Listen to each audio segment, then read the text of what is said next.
Hoje enviei para vocês o texto, Afonso, com Sandra entrando. Boa noite. Enviei o texto para vocês, né? Como sempre faço. Eu acho que vocês já começaram a se deliciar aí com o texto e falou muito ao meu coração. Tem uma semana que eu estou meditando nesse texto. E cada vez que eu medito nesse texto, mais alegre, esperançosa, eu fico com o que Jesus faz e ainda pode fazer por a gente.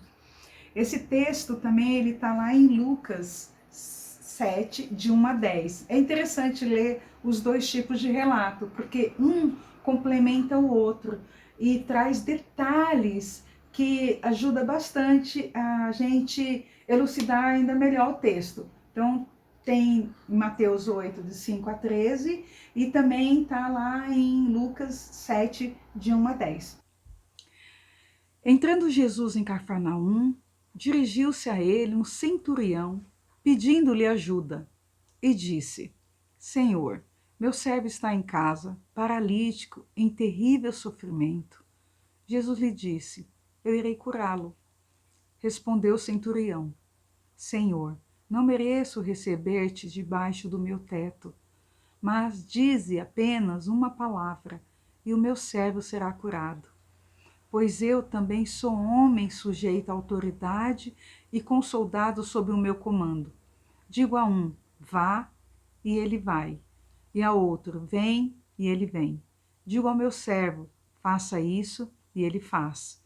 Ao ouvir isso, Jesus admirou-se e disse aos que o seguiam: digo a vocês a verdade.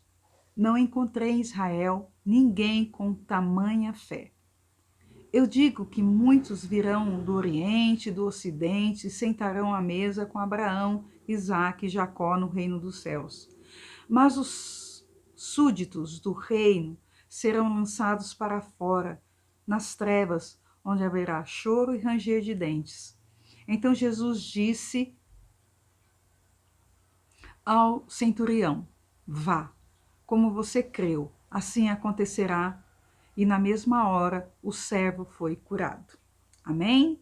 Então, esse texto, gente, está lá em Lucas 7, de 1 a 10, que vale muito a pena ler os dois textos, porque um vai complementando o outro, né? E ajuda a gente a entender com mais clareza o texto. Aqui, vamos entender o contexto, né? De tudo que está se passando. Um centurião, ele tem a responsabilidade, o comando de, em média, 100 soldados. E ele ocupa um cargo muito importante. Esses soldados, sob as suas ordens, podem interferir de várias formas na sociedade daquela época, na sociedade romana, porque esse centurião, ele era romano, ele não era judeu. Esse centurião, ele era tido como pagão, né? Ele não era aceito naquele clero seleto dos judeus, fariseus, saduceus, os sumos sacerdotes. Então ele era quase que o excluído do clero que se dizia religioso, né? Religiosos. E esse centurião, então, com um cargo muito importante, uma influência muito grande na cidade de Cafarnaum. Essa cidade a gente já estudou sobre ela, né? É uma cidade que não recebia Jesus bem, é uma cidade que não tratou Jesus como deveria, né? E aí Jesus fala: ai, Cafarnaum, no dia do juízo, ele fala que Sodoma e Gomorra vai ter mais, assim, vamos dizer assim, misericórdia do que a própria Cafarnaum, né? Então, é uma cidade complicada. Então, esse é o contexto. Esse centurião, ele vai procurar Jesus. Lá no livro de Lucas, nós vamos ver que ele manda um soldado, né, um servo dele, procurar Jesus, para conversar com Jesus, tá certo? porque ele não se achava digno de chegar na presença de Jesus. Bom, então, esse texto vai mostrar para a gente o quê? A maior fé encontrada na Bíblia. Pensa nisso, a maior fé já encontrada em toda a Bíblia. Sabemos que Abraão tem o codinome, né, de pai da fé.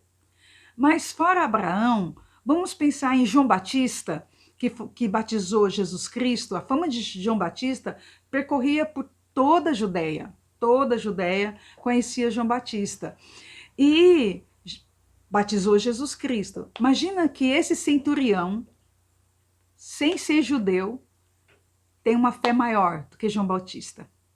Vamos pensar em outra pessoa? Maria. Maria, que foi visitada pelo anjo, concebeu do Espírito Santo, conviveu com Jesus toda a sua vida Maria conviveu com Jesus, e esse centurião teve uma fé maior do que Maria. Gente, é uma fé tão, tão genuína que Jesus se admira no texto. E a gente vai agora explorar tudo isso aí, tá certo?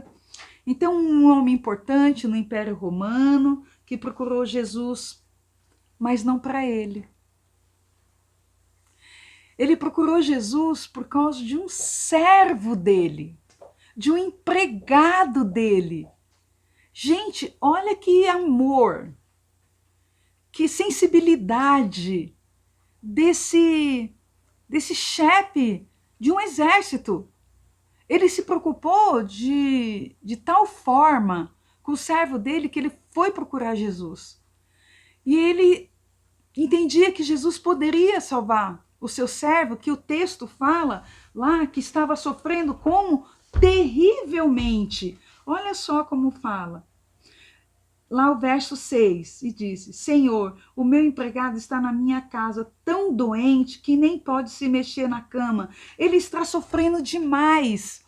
Então, esse centurião, ele teve compaixão. Ele foi interceder por alguém, não por ele. E quando a gente faz a oração, às vezes a gente coloca tantas nossas necessidades, né? E não olha ao nosso redor, as pessoas que estão próximas, as pessoas que ou estão nos servindo, nos apoiando, convivendo com a gente. E ele pede para esse centurião. Muitas pessoas que iam a Jesus iam pedir curas para si.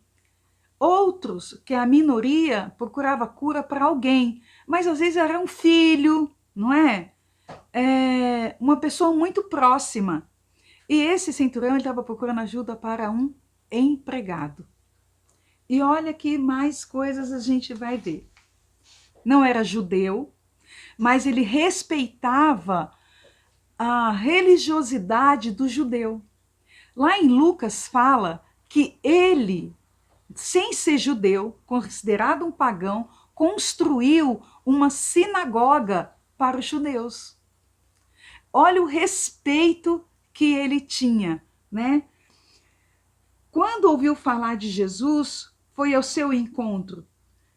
E quando ele foi ao encontro, ele foi com misericórdia no coração, compaixão, amor, fé. Quantas coisas nós vemos quando ele vai ao encontro de Jesus. E uma coisa que chama muita atenção é a humildade. O reconhecimento, independente da sua posição social, a sua humildade. Não era orgulhoso na sua posição. Ele julgou-se indigno de receber Jesus em sua casa, mas não no seu coração. Quando ele fala quando Jesus fala, eu vou curá-lo. Jesus fala, eu vou curar. Tá aqui, ó, verso 7. Acompanhe nas suas Bíblias. Eu vou curá-lo, disse Jesus. Aí ele responde, não, Senhor, eu não mereço que o Senhor entre na minha casa. Dê somente uma ordem e o meu empregado ficará bom. Olha que coisa mais humilde.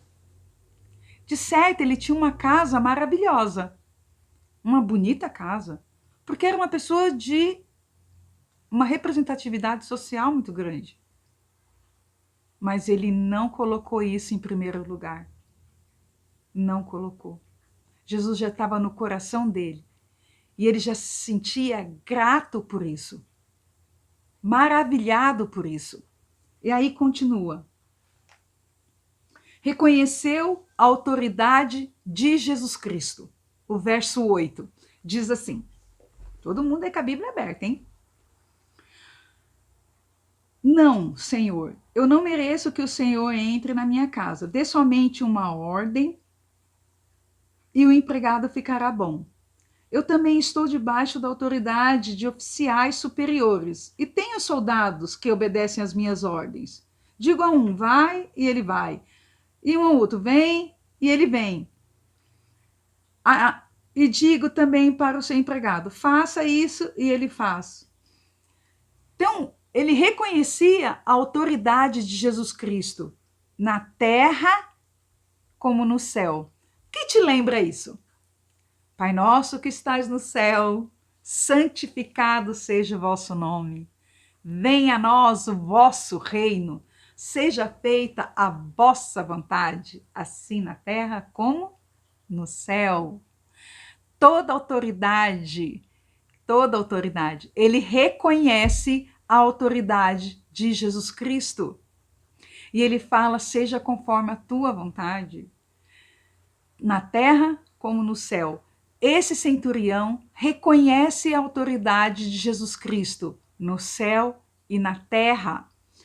Aí continua, dize somente uma palavra e meu criado sarará. Dize somente uma palavra. Se você pudesse ir a Jesus Cristo agora, que palavra você pediria para Jesus? Qual é a tua maior necessidade hoje? O que está no teu coração? O que você pediria? Jesus está pronto para te ouvir e te atender. Nós vamos ver que nós não somos diferentes desse centurião. Não somos. Somos sujeitos às mesmas coisas. Mas a aplicação da fé dele foi algo extraordinário. E aí, continua.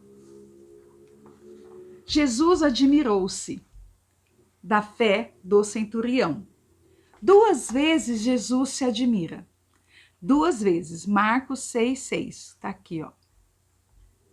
Ele se admira quando o centurião responde, que basta uma palavra, que ele nem precisava ir.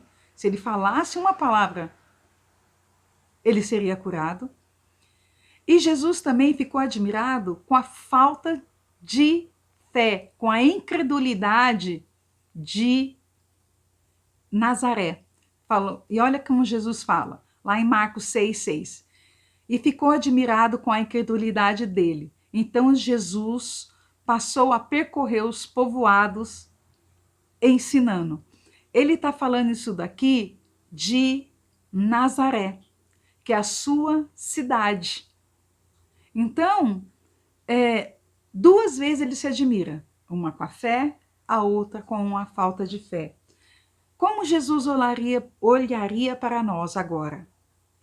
Como ele ficaria admirado? Isso é para cada um responder no seu coração. Aí, Jesus fala da fé. E ele fala que quando ele contempla a fé desse centurião, ele quer dizer que sem a fé, a falta de fé, impede da gente ver milagre. Não é? A falta de fé. Então ele acaba colocando que a fé tem que ser uma prática, uma aplicação diária da nossa vida. Então vamos ver lá em Marcos 5:5. Marcos 6:5, desculpa. Aí, tá está dizendo assim: e não pôde fazer ali nenhum milagre, exceto impor as mãos sobre alguns doentes e curá-lo. Então, a falta de fé, ali a incredulidade de Nazaré, Jesus só pôde fazer alguns milagres, né? Pouca coisa ele pôde fazer ali, impor as mãos sobre alguns doentes, porque a incredulidade daquele povo não permitia o milagre, a cura, a libertação, a necessidade, atender a necessidade das pessoas. Era tudo muito prático. Hoje, com a praticidade da tecnologia, a gente não precisa mais mandar uma carta e esperar um mês para aquela carta chegar, e pedindo a Deus que as pessoas que recebessem aquela carta fossem encontrado bem, que tivesse tudo bom com aquela pessoa. Hoje a gente já pega, manda um e-mail, faz uma chamada de vídeo, faz uma ligação. Parece que a gente vai aplicando agora um pouco menos a fé por causa da praticidade do dia a dia, né? A gente tem que tomar cuidado disso. Jesus pode fazer milagres. Por que Jesus pode fazer milagres? Porque eu posso confiar que Jesus faz milagres. Lá em Mateus 28, 17, o que ele fala? Quando viram, o adoraram. Alguns duvidaram. Isso foi logo após a ressurreição de Jesus Cristo. Uns o adoraram, outros duvidaram. Então Jesus aproximou-se dele e disse: foi-me dada toda a autoridade no céu e na terra. Toda a autoridade, todo o poder. Não é um poder para curar só dor de cabeça, dor de barriga. Não é poder para arrumar um emprego, aumentar um salário. É todo o poder. Poder para fazer coisas impossíveis. Sabe aquele diagnóstico? Se for para abençoar aquela pessoa, abençoar aquela família, ele vai dar a cura no momento certo. Mas se não for, ele vai recolher aquela pessoa para o lado dele. Se aquelas pessoas que têm as suas vidas confiadas em Deus, a gente sabe que quando Deus cumpre o seu propósito, é que ele deu a melhor solução para aquela situação. E não duvida. Deus não age de acordo com a nossa limitação. A gente chega com um plano já pronto para Deus. Mas experimente esperar e falar: Deus, cumpra os teus planos na minha vida. Faz-me entender os teus planos, os teus propósitos, para que eu possa ver os teus milagres. Assim você vai ver os milagres de Deus, quando você colocar a vontade dele em primeiro lugar. Jesus sente compaixão pelos que sofrem. Sentiu compaixão daquele centurião que chegou sofrendo pelo seu servo e também pelo servo que estava sofrendo. Nós vamos ler isso lá em Mateus 9, 36. Diz assim: ao ver as multidões, teve compaixão delas, porque estavam aflitas e desamparadas como ovelhas sem pastor. Jesus, ele se compadece, ele tem um coração misericordioso, ele tem um coração que está disposto a atender aquilo que está afligindo você. Coloca diante dele com humildade, com fé, crendo que você vai receber dele uma resposta, tá certo? E não é o tamanho da fé, é a qualidade da fé. Não vou falar assim: sua fé é maior do que a minha. Não, mas a qualidade da fé. Porque ele fala que se nós tivermos fé como um grão de mostarda, olha que interessante, lá em Mateus 17, 20. Olha o que o texto diz. Ele respondeu: porque a fé que vocês têm é pequena. Eu asseguro que se vocês tiverem fé do tamanho de um grão de mostarda, poderão dizer a este monte: vá daqui para lá, e ele irá. Nada é impossível ao que crê. Nada. Então não é o tamanho. Se for uma fé pequenininha, a mostarda é a menor semente, uma das menores sementes que existe. Se a gente tiver fé como esse grãozinho tão pequenininho, a gente pode transpor montes, transpor situações, obstáculos. Pensa num monte que é o teu problema, um monte muito alto. Esse obstáculo pode ser vencido. Então não é o tamanho da fé, é a qualidade da fé. É a fé que não questiona. É uma fé viva, tá certo? Essa fé que questiona, Tiago fala também dessa fé que questiona. Olha o que ele fala. Peça, porém, com fé, sem duvidar. Pois aquele que duvida é semelhante à onda do mar, levada e agitada pelo vento. Não pense tal pessoa que receberá coisa alguma do Senhor, pois tem mente dividida e é instável em tudo que faz. É como se eu pedisse alguma coisa para Deus e eu achar que ele tem que responder no meu tempo. O meu tempo é importante. Não é o tempo dele. E aí, quando demora, eu já falo, ele não me atendeu. Olha, esquece. Não adianta nem pedir porque eu não tenho fé. E você vai alimentando aquilo que você não tem fé. É uma instabilidade muito grande. Não é isso. É como se a pessoa fizer, por exemplo, um concurso público. Senhor, me ajuda a passar naquele concurso público. Por favor, Senhor, me ajuda que eu vou ler a Bíblia, eu vou orar. Senhor, me ajuda. Mas não estuda também, né? E aí faz o concurso, não passa. Aí fala, Deus não me ajudou.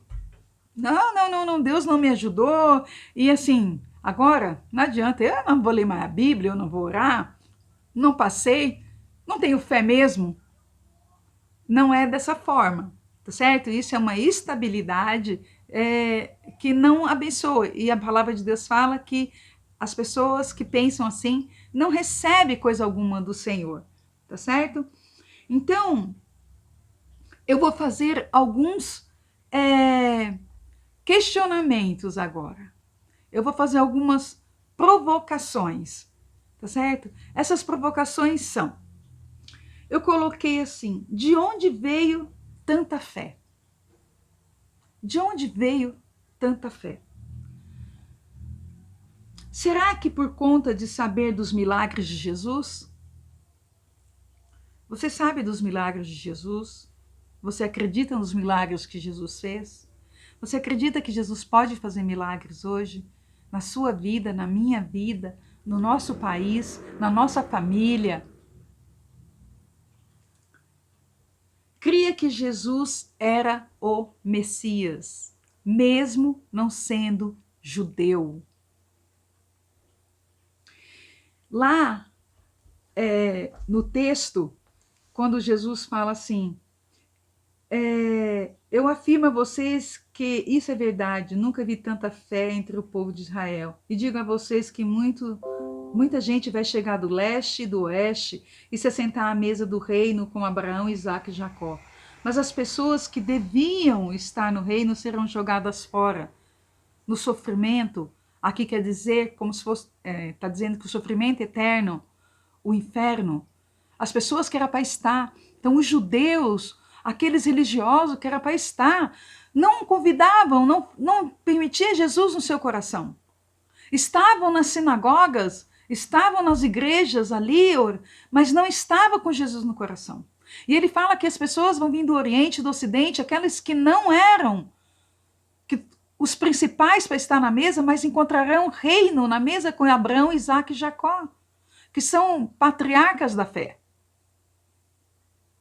Nós estamos na mesma situação desse centurião.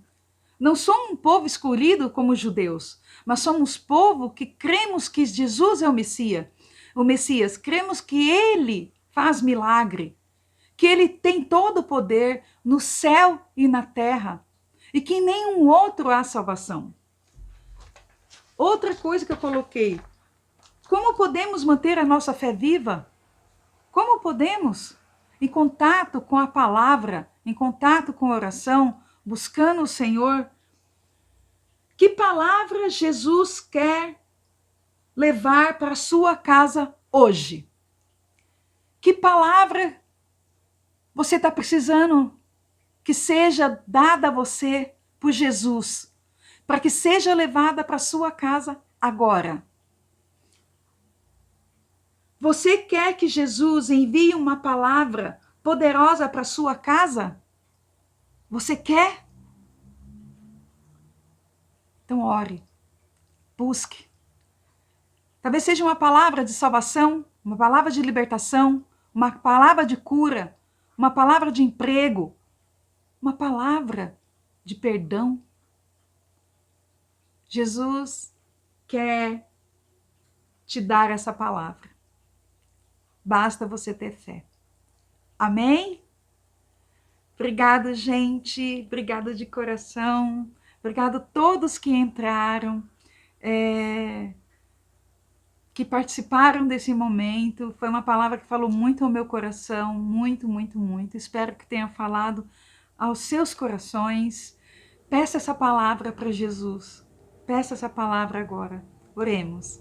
Santíssimo Deus, Pai de amor, Pai de misericórdia, te louvamos, Senhor, porque cremos, Senhor, que Tu tem palavra de salvação para nós hoje. Tu tem palavras de cura, de libertação, Pai, de perdão, Senhor, de renovação da fé.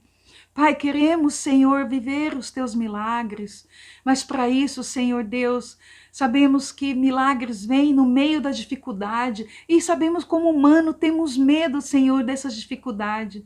Mas, Senhor, ajuda-nos a compreender os Teus planos nas nossas vidas e aceitar, Senhor Deus, todos os desígnios vindos de Ti, do Teu céu, do Teu trono, Deus. Abençoa cada um dessa live, a cada um que vai ouvir essa palavra. Atende, Senhor Deus, essa necessidade. Em nome de Jesus oramos. Amém. Amém? Amém, meu povo. Beijo. Beijo para todos. Amém. Tchau.